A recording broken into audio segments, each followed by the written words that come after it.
For a lunatic asylum, the atmosphere here is strangely subdued. None of the entertaining chaos and gloom of Victorian Bedlam. Tuppence century, milady, and full tourist privileges.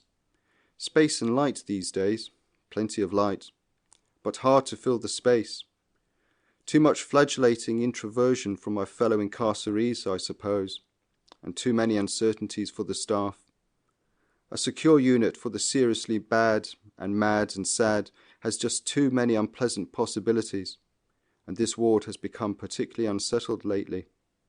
Rightly, for when the sentry light is relieved, it is I who fill the space. This will soon be my ward.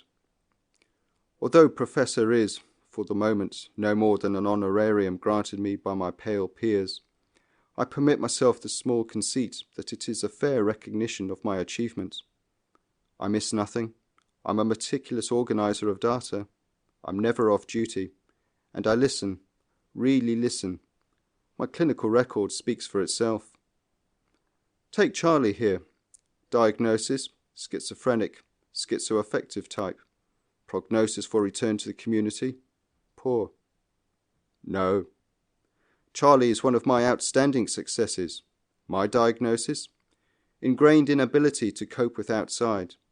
My care plan? Keep him inside. Furiosis satis ipso furore punitor, Marcus Aurelius admonishes us. Madmen are sufficiently punished by their madness.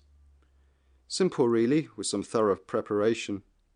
Hearing voices from the television sets secured high up on the wall, together with a few grimaces, and away he went. Echo de pensée, dementia precox. Not that a diagnosis of schizophrenia should be made on one symptom only, but Professor Rosahan has demonstrated just how prevalent that failing is amongst his colleagues.